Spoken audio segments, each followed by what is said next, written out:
Hi everyone, we're going on a musical adventure, and every adventure has to start somewhere, right? Ours is going to start on middle C.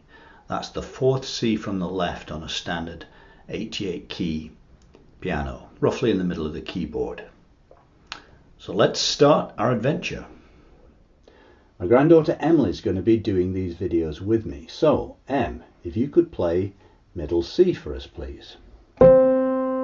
You'll notice it's just to the left of a group of two black keys, and of course that's where all the other C's are on the keyboard. We're using a 76 key electric piano here, so these are all the C's that we have, from low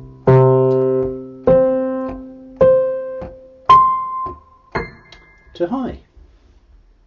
Starting at middle C then, it's very easy to play the scale of C major. You just play all the white keys until you come to the next C.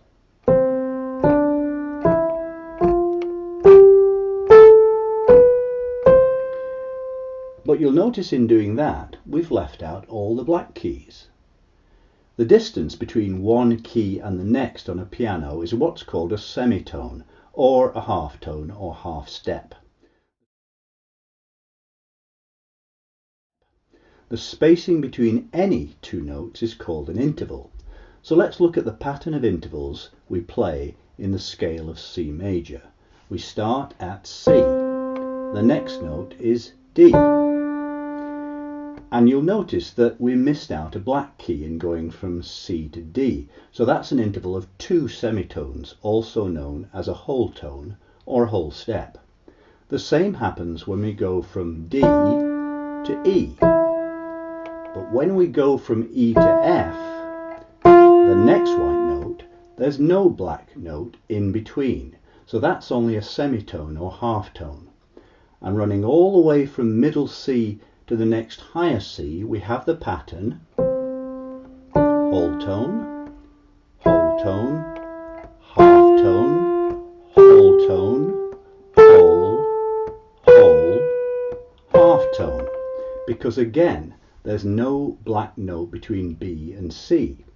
In terms of the musical alphabet, the notes in C major are C, D, E, F, G, A, B, and back to C.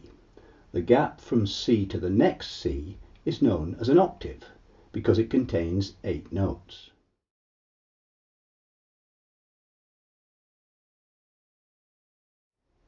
That same pattern of intervals, whole, half, whole, half, applies to every major scale, no matter on which note it starts.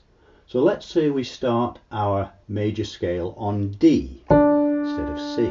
That's the next white note up. In other words, we're going to play the scale of D major.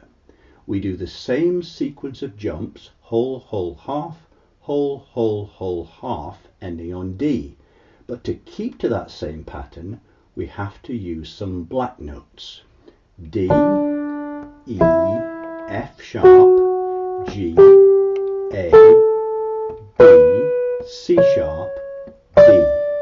And when I say sharp, I'm referring to a black note.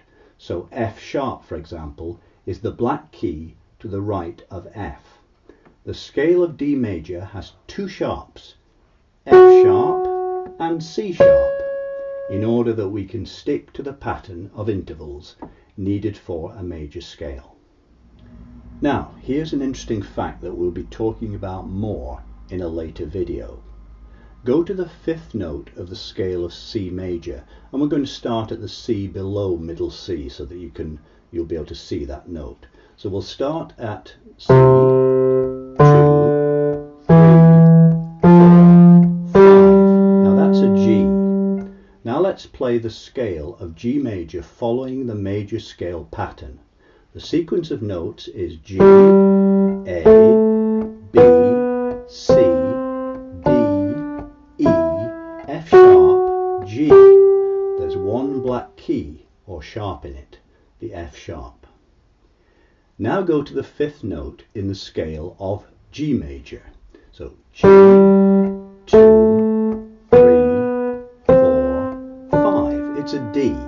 And we've already seen that the scale of D major has two black notes or sharps. If we start on the fifth note of D major, which is A, and play the scale of A major, we'd find that it has three sharps in it. So you can see a pattern developing here, and it leads on to something called the circle of fifths, which is a very important concept in music theory, which we'll come back to in a future video.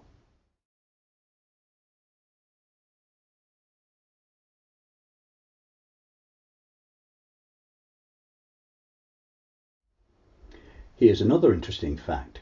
If you start at the sixth note of a major scale and play all the same notes from that new starting point as are in the original major scale, you'll end up with a minor scale.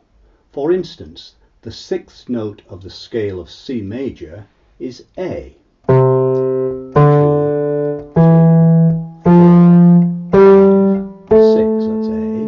If we play all the same notes that are in C major, in other words, all the white notes, but starting at A, we get the scale of A minor.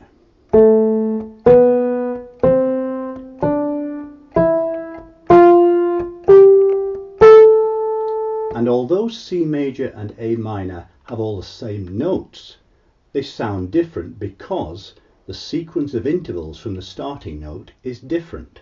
So here's C.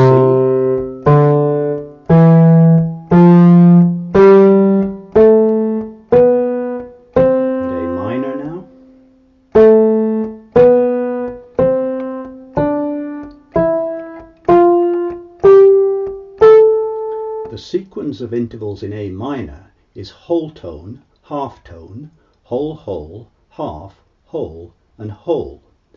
A minor is said to be the relative minor of C major. The sixth note of any major scale is the starting point for the relative minor of that major scale.